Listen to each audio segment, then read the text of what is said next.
the reason why I left was you called me out, and you always did. Yeah, I do tend to. But that's a good thing, and I'm not saying that's a bad thing. But back then, I wasn't ready for it, and I think in order to stay in my comfort zone of just like drinking and not really thinking about things, it was really, I left just so I could do that. Really. Right, because you almost maybe had too much pressure now from well, I mean, it's a good thing. Like, the expectations are good, and I shouldn't have left, obviously, but I think it was my way of just like staying in my comfort zone, because not getting called out is a lot better than getting called out when you're in that zone, you know. So I just wanted to be left alone, and fortunately, what happened though is that I got sober. But so How there long did it was take you? To get sober? Yeah. Well, there's a bunch of like points where I was sober for like a long time, but then you relapse into drinking. I mean, drinking is the hardest one because it's everywhere, you know. Like it's.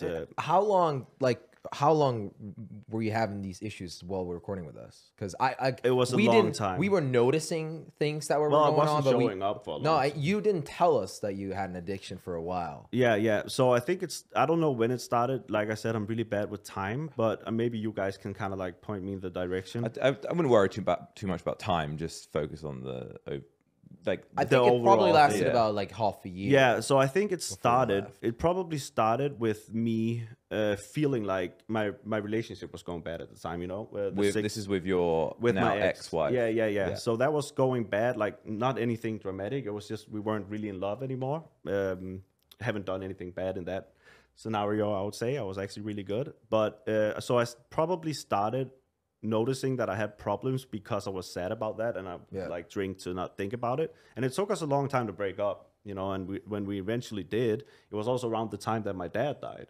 So there was a lot of things, and for somebody who's really bad at dealing with emotions, I think it was a natural thing for it to happen to me. Because I think towards the end as well, like there was a bit of a shift. So I think at the beginning stages of it becoming visible, you know, you were turning up to recording somewhat under the influence, and you know, sometimes from our perception, and when I say under the influence, I might mean, you know, it's the day after, and you're you know, you're crazy. It doesn't mean, you know, whatever. there's all sorts of different things. Moody. And I think at the beginning me and Jelly had maybe the softer approach, like, and I think when you said about calling out, that actually probably came later down the line. I specifically remember one point where I don't know if you want me to say this, but you told me that we weren't friends anymore because you were so disappointed, which, you know, that really hurt me. That was more of the crunch point after. Yeah. But you were so tired of my bullshit that you said that to me, and that was really hurtful because you know, I considered us friends, and you had always been actually I would say the one that was most attentive, or like you always knew, present, I suppose. Yeah, but you always also like had, for some reason, you've always had an insight in my mind. Like you were really early the one that said you need therapy and you need to like seek help, and you probably have ADHD and stuff like that, and some unresolved issues, and you were always kind of like in my mind, which was also terrifying.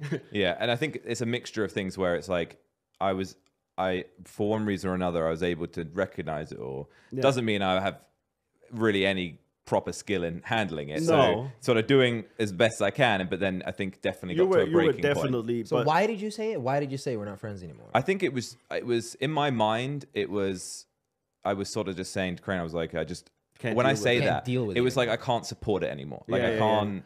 Which is there's too many repetitions of the same problem solution, and I was just like, and it was more of me saying like, I'm not trying to. Obviously, we live in this complex world of YouTuber friendships where it's like business friendship, and I think it was me just making a point of like, look, I've done what I can on the personal side of things, and I'm not capable of doing. Also, this. It's exhausting, and that's that's one thing that I've also realized a lot, is that it affects people around you a lot more than it probably does yourself. I mean, I wasn't feeling good at all. I was feeling terrible. And I think it's also hard on people to see you go down that road. Exactly. Yeah. And I think the reason why I was so to the point on it was I was sort of saying to you, like, I don't want to disrupt your business. I don't want to disrupt. Well, how could Jelly's business in a sense? Like none of that. I was just saying, like, that part of it, Yeah. is well, how I can't could do you it be anymore. friends with that? Because like it's like one moment everything's fine, then there's like 50 messages that everything's bad. So I get it. I don't blame you at all. It wasn't like a we actually you guys always wanted the best for me. Yeah, and you were very. By the way, I gotta say this: you were very very patient with me, and you always was okay with me returning in like a week later. So you guys did nothing wrong. You were fantastic. But the reason why I left, like I said, was. And it was kind of weird because that was where I kind of stopped having the problems, but maybe I just needed some alone time. But I simply just left because, one, you also get exhausted from disappointing people. Sure. That's also, it's not easy on me. It's not like I'm sitting here enjoying disappointing you guys. And that's actually the hardest part, is seeing people around you also be disappointed, you know? So it was easier to remove myself from seeing that as well. And how did you do that? How did you remove yourself from us? I kind of, just like I said, a smoke bomb dropped and I just left. So I think basically a fairly minor disagreement happened. Very minor, yeah. And you said you sort of just used that as a... Yeah, because the disagreement was between you guys. Because I was always I was trying to be supportive of your situation, but I also didn't want to be too personal about it. I just wanted you to...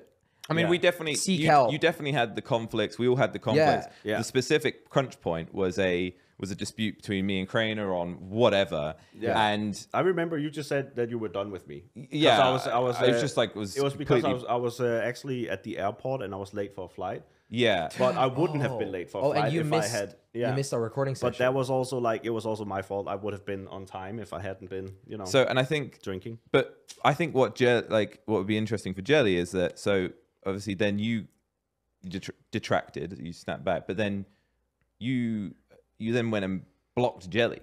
Yeah. You didn't block Josh.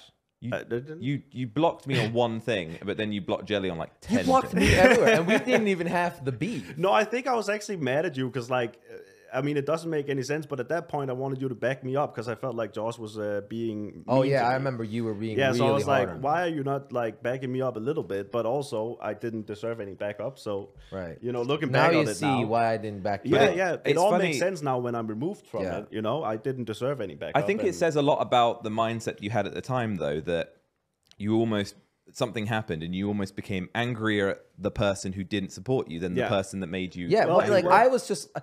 I didn't even know about the conversation you guys had. So all of a sudden, out of the blue, you dropped that smoke bomb and you were out of my life. Well, I think it's just the point of like, you know, when you just want to be left alone, really. Like, you don't want to be judged and you don't want to have like these confrontations. So you made that selfish decision. Yeah, I did.